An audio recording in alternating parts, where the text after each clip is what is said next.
Voilà, donc enquête Estrosi City, autopsie d'un leurre.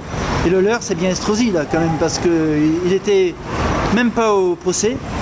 Et en fin de compte, c'était son procès. Alors, effectivement, mon défenseur a souligné que le grand absent de ce procès était Christian Estrosi, qui est quand même, dont la gouvernance, c'est pas l'homme, c'est la gouvernance fait l'objet de mon livre.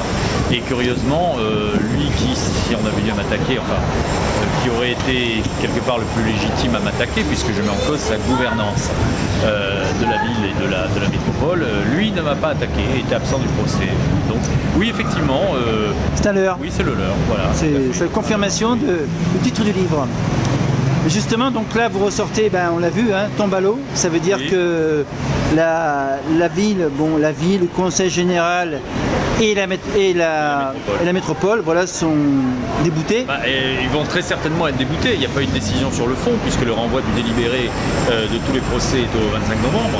Mais ce qui est sûr et certain, c'est qu'en tout cas, la procédure n'a pas été respectée.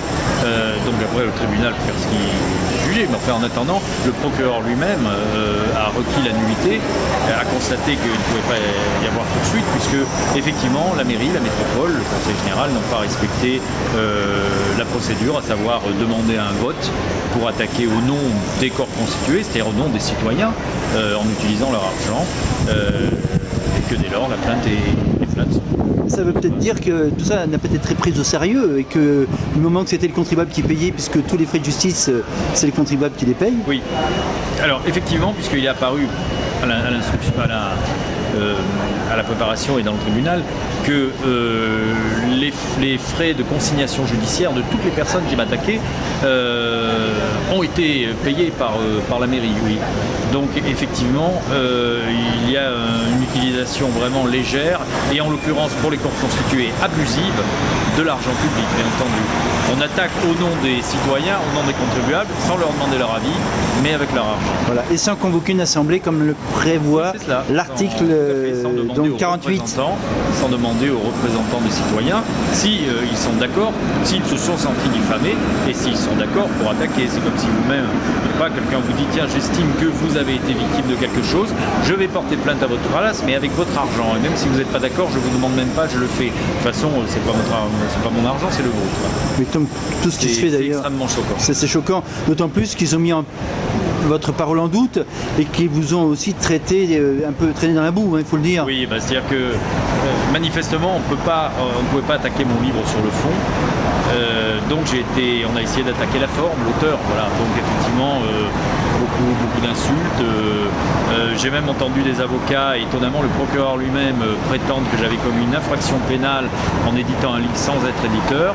Or, je suis éditeur, je suis répertorié à l'INSEE et à l'URSSAF comme éditeur depuis février 2012, soit un mois avant la sortie du livre. Donc on est allé dans l'insulte, dans le mensonge, mais effectivement le débat sur le fond n'a pas eu lieu. Tout à fait. Et les personnes qui vous ont attaqué, elles ont été, d'après vous, commandées ou il y a eu, comme l'a souligné mon avocat, curieusement, comme l'a souligné mon avocat, le grand absent était l'homme dont la gouvernance était visée dans mon livre, mais ce sont des proches qui m'ont attaqué.